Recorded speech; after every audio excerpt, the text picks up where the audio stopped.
தமிழகத்தில் பரவலாக நல்ல மழை பெய்தும் விவசாயத்திற்கு அண்டை மாநிலங்களிடமே தண்ணீரை எதிர்பார்த்து காத்திருக்கிறோம். காரணம் ஏரி, குளங்கள், கால்வாய்கள் சரியான நேரத்தில் தூர்வாரப்படாததும், ஆற்றுப்படுகையில் அளவுக்கு அதிகமாக மணல் அள்ளப்படுவதும் தான்.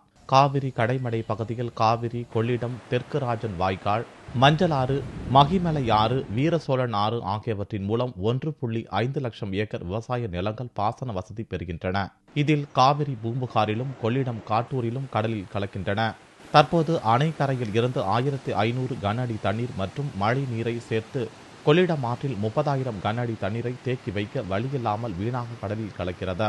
இதுபோல் காவிரியில் 320 கன அடி நீரும் வீணாக கடலில் கலக்கிறது. காஞ்சிபுரத்தில் ஒரே நாளில் பெய்த 34 சென்டிமீட்டர் மழை நீரை சேமிக்காமல் போனதால் 52 டிஎம்சி நீர் வீணாக கடலில் கலந்தது. தற்போது 16 பெரிய ஏரிகளில் 5 டிஎம்சி தண்ணீர் மட்டுமே உள்ளது. மழை நீரும் சேர்ந்து 30,000 கனடி கிட்டத்தட்ட தண்ணி போயிட்டு இருக்கு, வீணாக போயிட்டு இருக்கு. எங்களால் தண்ணி இல்லாமல் ஒரு நேரம் ரொம்ப கஷ்டப்பட்டு இருக்கோம். அப்படி கஷ்டப்பட்ட நேரம் இந்த தண்ணி தேக்கி வைக்கிறதுக்கான வசதிகள் இந்த அரசாங்கம் செய்ய மாட்டேங்குதுங்க. மேலே அணையிலையும் தண்ணி இல்லை. அப்படி இருக்கக்கூடிய காலத்தில் ஏன் இப்போ தண்ணி திறந்து வராங்கன்னு எங்களுக்கு இன்னொரு காரணமும் எங்களுக்கு புரியலைங்க. இந்த யார் தப்பு, அதிகாரிகள் தப்பா இல்லை அரசாங்கம் தப்பா, யார் தப்புன்னு தெரியல. 30,000 கனடி அனாவசியமாக போயிடுது. எங்களுக்கு வைத்துச்சு தான் இருக்கு இந்த தண்ணி போகிறத பார்த்தாங்க. மேட்டூரில் இருந்து புறப்படும் காவிரி நீர் 320 கிலோமீட்டர் தூரம் பயணம் செய்து வங்காள விரிகுடாவில் கலக்கிறது. இதற்கிடையில் பல கிளை நதிகளாகவும் கால்வாய்களாகவும் பிரிந்து விவசாயத்திற்கு பயன்படுகிறது. இந்த பகுதிகளில் அதிக அளவு மணல் அள்ளப்படுவதால் ஆற்றின் உயரம் குறைந்துவிட்டது. இதனால் கால்வாய்களின் உயரம் தானாகவே உயர்ந்துவிட்டது. கால்வாய்களில் தண்ணீர் பாய்ந்து செல்ல முடிவதில்லை. 2000 கன அடி தண்ணீர் இதனால் பாதிக்கப்படுவதாக கூறப்படுகிறது. தமிழ்நாட்டில் உள்ள ஏரிகள்லாம் தூர்வாரப்படாததுனால இப்போ கடலூர் மாவட்டத்தில் 9ஆம் தேதியும் 10ஆம் தேதியும் இந்த நவம்பர் மாதத்தில் பெஞ்ச மழையில் பார்த்தீங்கன்னா நிறைய சேதம். அந்த கோமிகை அணை நிரம்பி உடனே கெடில ஆட்டில் கோமிகை அணை நிரம்பின உடனே உடச்சிக்கம்னு சொல்லிட்டு கெடில ஆடுன்னு ஒன்று இருக்குது, அதில் திறந்து விட்டாங்க. அதில் திறந்து விட்ட உடனே அந்த தண்ணி சரியான ஒரு ஆறு கரை பழம் இல்லாததுனால அங்கே உள்ள காட்டாறுகளில் தண்ணி பூந்து கடலூர் மாவட்டத்தையே புரட்டி போட்டிருக்கு.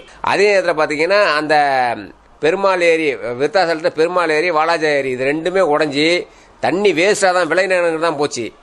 ஏன் அப்படின்னு சொன்னால் அந்த ஏரியை கரை பலப்படுத்தி வச்சுருந்தாங்கன்னா, மதகுகள்லாம் சரி பண்ணி வச்சுருந்தாங்கன்னா, அந்த ஏரி ஆழப்படுத்தி வச்சுருந்தாங்கன்னா இன்னைக்கு தண்ணி வெளியில் போயிருக்காது.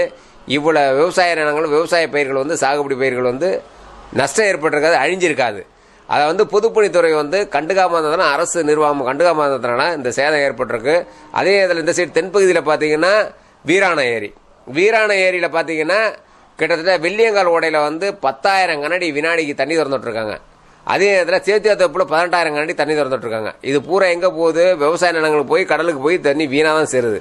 அப்படிங்கிற சூழ்நிலை இதே வீராண ஏரி வடக்கு பகுதியை ஆழப்படுத்தி அந்த தண்ணியை சேமித்து வச்சுருந்தாங்கன்னா இன்னைக்கு ஒரு வருஷத்துக்கு தண்ணி போதும். அதே நேரத்தில் சென்னைக்கு குடிநீருக்கும் தண்ணி எடுத்துக்கிறதுல அதில் ஒரு பலராக இருந்திருக்கும். ஆனால் அரசாங்கம் மெத்தனை போக்குனால, பொதுப்பணித்துறை அதிகாரியுடைய மெத்தனை போக்குனால இந்த தண்ணி வீணா போய் கடல்ல சேர்ந்திருக்கு. தமிழக அரசு மணல் குவாரிகளை கட்டுப்படுத்தி கால்வாய்களை சரியான நேரத்தில் தூர் வாருவதாலும் சரியான இடங்களில் திட்டமிட்டு தடுப்பணைகள் அமைத்தால் தண்ணீருக்கு கஷ்ட காலங்களில் யாரிடமும் கையேந்த வேண்டிய நிலை கூட ஏற்படாது.